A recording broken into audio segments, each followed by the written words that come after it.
Para hacer una idea, estos teléfonos están interviniendo desde hace 8 años. Se quiere decir que esto es de ahora, de una interna Secretaría de Inteligencia. Hace tiempo ocurrió todo esto. Bueno, lo que se dice es, hay un interés particular por este tema, entonces hay que desinvolucrar a los iraníes. Y se lo envía al señor Timerman a realizar esta gestión. A ver, Timerman sería un ejecutor de las órdenes de Cristina. A conciencia y sabiendo, obviamente, de lo que estaba haciendo. Sí. Se reúne y se acuerda esto. El acuerdo se firma en enero del 2013.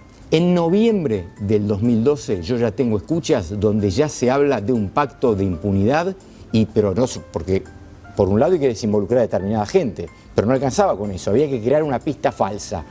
Ya se estaba la Secretaría de Inteligencia con personal que responde directamente, que tengo que mencionar estos términos porque si no violo la ley 25520, sí. Más allá que ya he pedido el levantamiento del secreto de todo esto, por eso hablo de personal, puede ser 1, 5, 10 personas, pero es personal de la CIDE que responde a la presidenta, no es un eso está probado, o sea, no es un empleado infiel que está pasando información. Directamente esta persona negocia directamente con los iraníes y le pasa todo tipo de información vinculado con la causa. Se arma la hipótesis falsa es involucrar a una conexión de fachos locales. ¿Por qué eso? Se contrata a un ex fiscal federal, que también está denunciado y es juez de instrucción, Héctor Irimia. Sí. No en vano está elegido esta persona. Cuando ocurre el atentado, es designado junto con otros colaborador de los fiscales originales de la causa, Mullen y Barba, que intervienen por 3 meses. Entonces el objetivo, Esteche lo presenta a este personal de la Secretaría de Inteligencia. Esteche, aclaremos, el dirigente Quebracho. Exactamente. Para que Irimia, con su conocimiento, determine, bueno, esta hipótesis que vamos a crear, tratemos de que mínimamente enganche y cierre. Vos que conocés la causa, participá en eso. A tal punto llega la cuestión, son tantos los elementos, son tantas las conversaciones, las admisiones de Irimia, que Irimia dice, bueno, tanto que hablamos, tenemos que argumentar eventualmente si nos descubren una excusa. ¿Y qué dicen? Como Irimia alega tener vínculos con la Iglesia Católica, la excusa que dicen que si lo descubren hablando de este tema o reunidos es un tema religioso de unión entre el chiismo y el catolicismo. O sea, de esta manera se acuerda la impunidad. A raíz de todo. ¿Quiénes son los fachos locales? Bueno, tengo que ser absolutamente franco en eso. La versión se refiere a fachos locales. Un grupo de fachos locales que ellos ya lo tienen armado, pero que no surge de las escuchas. Yo tengo una impresión mía, pero como la tengo simplemente no fundada en prueba, no la voy a decir. Pero cualquiera fuere, sí, no serían los responsables por más personas que puedan tener antecedentes o no delictivos. A su vez, sí. Discúlpeme que le interrumpa, se arregla ya que la Comisión de la Verdad está absolutamente arreglada y la persona de la Secretaría de Inteligencia, el personal de la Secretaría de Inteligencia que responde a Cristina Kirchner, actúa como prácticamente un agente iraní.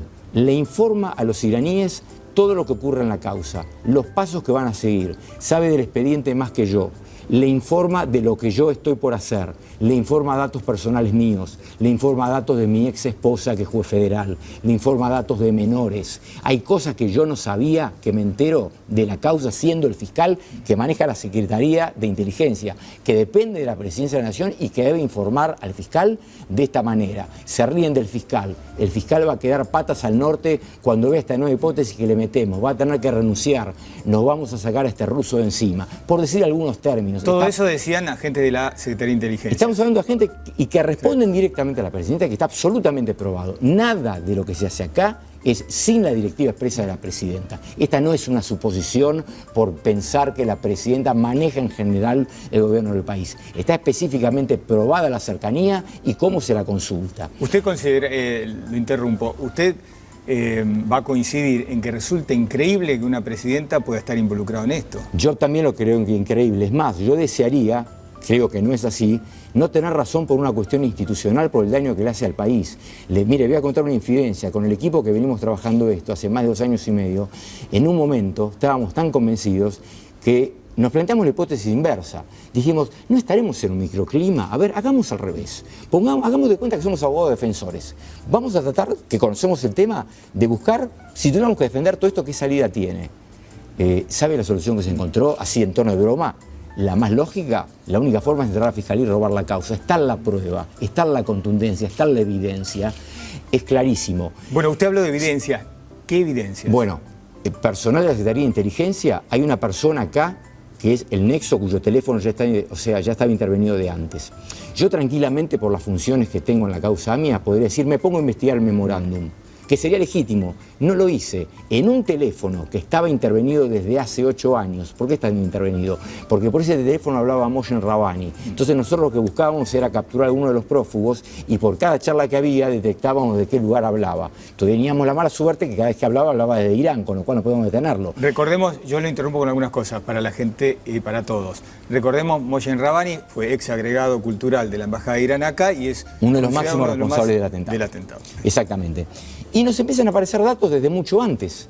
Entonces, la Secretaría de Inteligencia mantenía permanentemente informado y negociaba con Rabbani. O sea, acá hay una negociación del gobierno argentino, no solo con el Estado que protege a los terroristas, sino con los terroristas mismos, obviamente por interpósita persona. ¿Quién es la persona esta? Youssef Khalil, es la persona de mayor poder de Irán en Argentina. ¿Qué hace? ¿Quién es? Es una persona que está en una mezquita, es una persona de familia muy poderosa, es los ojos, es la persona que actúa en representación de Irán en Argentina, es los ojos y los oídos de Irán, tiene más poder que el encargado de negocios, de hecho dice en este tema, discute con el encargado de negocios y dice este tema lo manejo yo. El actual encargado de negocios lo primero que hace cuando llega a Kirmán es agradecerle su nombramiento, o sea, ¿quién maneja todo este tema? Esta persona es quien recibe los datos del personal de Secretaría de Inteligencia. Todo lo que recibe se lo informa Rabbani. ¿Sabe lo que dice Rabbani? Déjeme que lo evalúe, voy a consultar, voy a tomar una decisión. O sea, es Rabbani el imputado el que toma las decisiones por Irán. Inclusive, más allá de que negocia su propia impunidad, porque pregunta cómo va lo mío, quédate tranquilo, todo está arreglado, va por tal lado, le dan datos que no se le pueden dar a un imputado.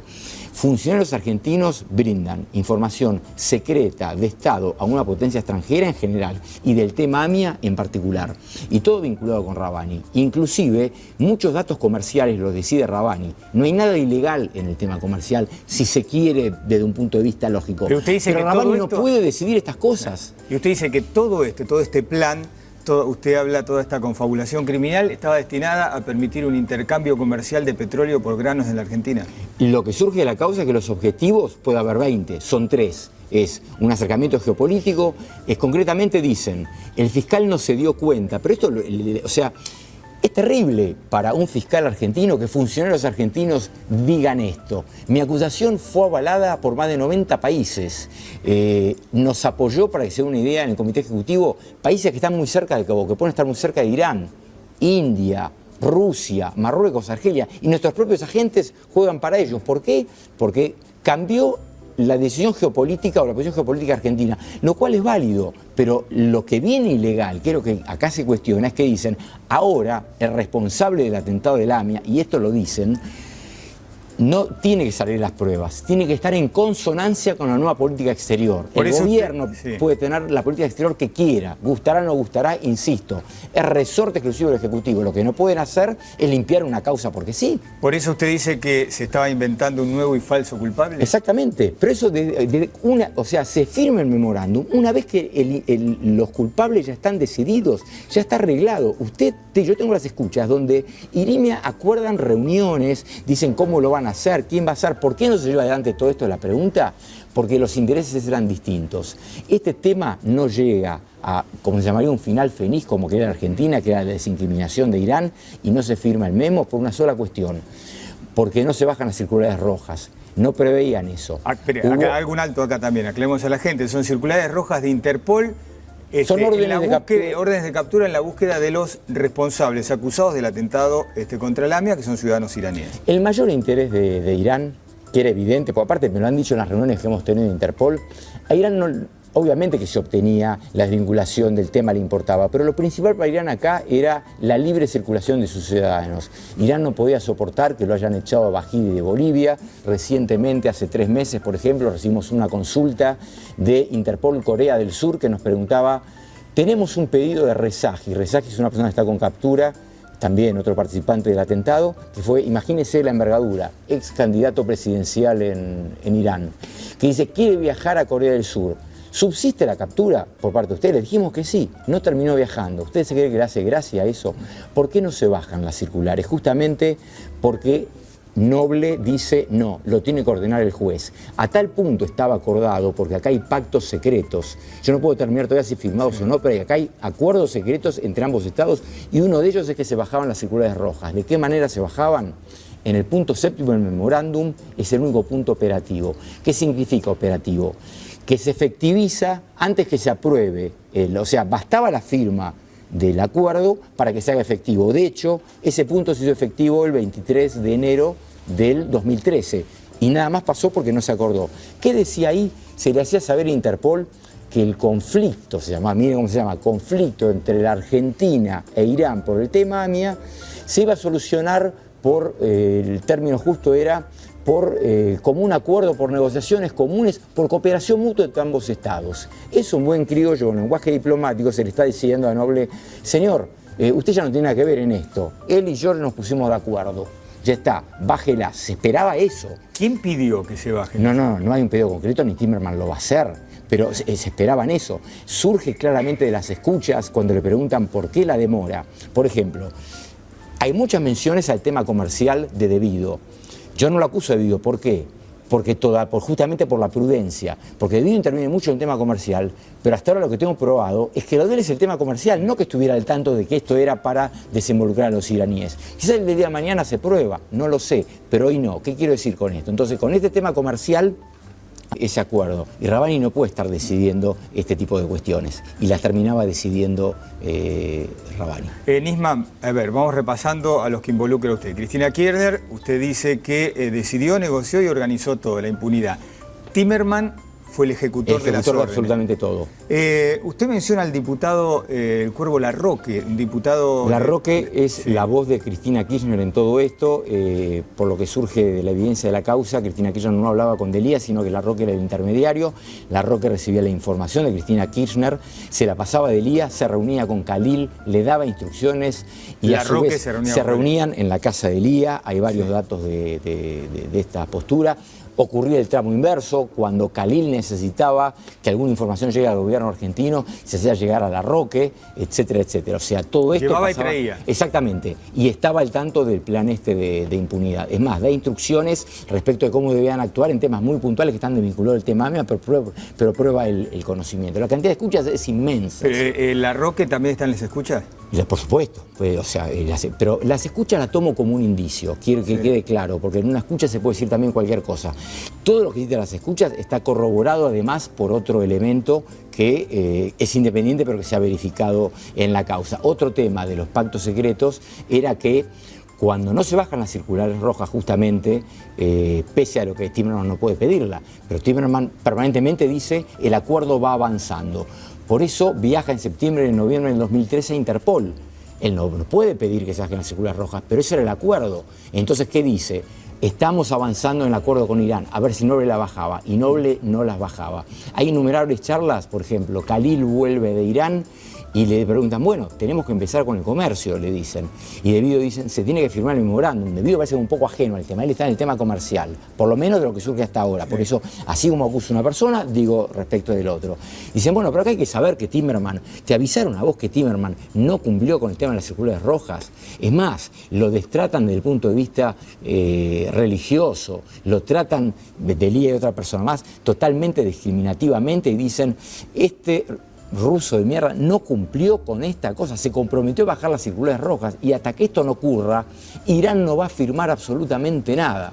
Entonces empiezan a cuestionar la aptitud de Timerman y en un momento hasta lo defienden diciendo, y es ahí donde también queda involucrada la presidenta porque dicen, no estoy haciendo un juicio de valor, estoy repitiendo cosas que surgen. Por más inepto que sea Timerman, acá la cuestión fue orden de la presidenta y Timerman cumple. Esto va a terminar saliendo, hay que tener un poco de paciencia. Irán es el que le reclama a Argentina que tiene que cumplir con eso porque si no, no se puede avanzar. Por eso, a Irán lo que le importaba eran las circulares rojas. Que alguno de los que está hablando ahora vea si no están en una escucha o no tiene algo que ver antes de hablar. Sería importante también eso, no dijo nada cuando yo acusé, o sea, yo no me fijo en partidismos, yo desearía no acusar, pero si tengo la prueba, mi obligación es presentarla a un juez, y es el juez el que va a decir si tengo o no razón. A propósito de este tema, después en A Dos Voces vamos a escuchar las voces del oficialismo que se refirieron a este tema, pero Aníbal Fernández el secretario general de la Presidencia vincula todo esto como una operación de Jaime Estiuso, que fue un director importante durante décadas de la Secretaría de Inteligencia, que ya no está, y usted dice acá, él dice acá, y todo como una operación de Estiuso y suya. Sí, eso es totalmente pensable. Lo conozco a Estiuso, trabajé con Estiuso, es la persona que más sabía de la causa AMIA. Néstor Kirchner, cuando me pone a cargo de la unidad, yo ya lo conocía, reconozco a Estiuso, me dice, la persona que más conoce con la que usted va a trabajar es esta, la causa AMIA, que es un atentado terrorista internacional, tengo que trabajarlo con un organismo de inteligencia, no lo voy a trabajar sin desmerecerlo con el servicio penitenciario de la Policía de la Provincia de Buenos Aires, que no sabe nada. ¿Y qué trabajo hizo Estiuso? Absolutamente todo lo que yo le pedía. ¿Con quién? Coincidían muchas cosas y tiene muchísimas discrepancias. Le doy un ejemplo. Estiuso es un excelente profesional, no tengo duda, pero a veces Estiuso, como todo hombre de inteligencia, venía y me decía, tengo esta prueba, en tal hecho participó fulano, y la explicación que me daba cuando me hablaba era coherente. Digo, bueno, la prueba, no el informante de la triple frontera. Le digo, pero escúcheme, para inteligencia es bárbaro esta prueba, yo tengo que ir ante un tribunal. Me sacan corriendo, ¿qué digo? Ah, no, me lo dijo el señor Estiuso. Y se generaban discusiones, o sea, Estiuso presentaba muchas cosas, yo solamente validaba lo que jurídicamente, lo que le podía dar validez judicial. Pero volviendo al tema este de que dijo Aníbal Fernández, que más allá de la crítica, voy a ser honesto y voy a reconocer que en la época de Néstor Kirchner, cuando fue todo el tema de Interpol, colaboramos muchísimo en la causa. Creo que esto es una crítica política, yo sé lo que piensa Aníbal Fernández de esta cosa, pero bueno, también entiendo cómo se te juega y las cosas que... Es que era ministro del Interior, tenía cargo de la policía, fue jefe de gabinete, o sea, tuvo mucho, cuando yo viajé a Interpol fue que me facilitó inclusive muchas de las cuestiones, tuve muchas charlas con él y ha colaborado y lo reconozco, más allá de que hoy tenga que criticar una determinada postura. Pero esto, las escuchas datan del año 2008. En el año 2008 no había memorándum, no había nada. A mí me llevó 2 años escribirla. Lo de la Secretaría de Inteligencia ocurrió hace poco tiempo. El personal de la Secretaría de Inteligencia que está involucrado, yo no sé si sigue ahora, lo que sí sé es que estaba antes de este problema. O sea que hasta ahora, hasta puede llegar a ser, no digo ni que sí ni que no puedo afirmarlo porque aparte estoy violado por la ley, que sean hasta amigos de Estiuso. O sea, no tiene nada que ver una cosa con otra. Acá no hay ninguna interna, acá tengo una prueba que si yo como fiscal no la presento, cometo delito. Y si la presenta un juez, y dejemos que sea el juez lijo el que diga, y démosle tiempo, porque realmente yo vengo con esto hace 2 años y les puedo asegurar que la documentación y la cantidad de escuchas es terriblemente voluminosa, que lo analice con tiempo. Discúlpeme, el hijo está de vacaciones, es la jueza Servini de Cubría. Es la que está interviniendo ahora, la que tiene que decir en primer lugar si habilita o no la feria. Yo he pedido determinadas medidas, pero bueno, entiendo que también en principio, como yo no pido detenciones, sí pido prohibiciones de salida del país, puede que no sea considerada una cuestión de feria. Obviamente pido prohibiciones de salida del país, no de los funcionarios máximos, porque descarto que van a oír. Sí pido la prohibición de salida del país del doctor Héctor Irimia, de Steche, de Delía y de... Ex agente o agente de inteligencia. Ahí está, del personal de Secretaría de Inteligencia. Son sagrados, las opiniones son libres, esté Nisman o no esté Nisman, las pruebas están, pero me gustaría equivocarme justamente por la institucionalidad del país, porque esto le hace muy mal al país. Creo que no, pero bueno, lo volvería a hacer y es una lástima, pero la prueba es muy contundente. Gracias, fiscal. Gracias a usted.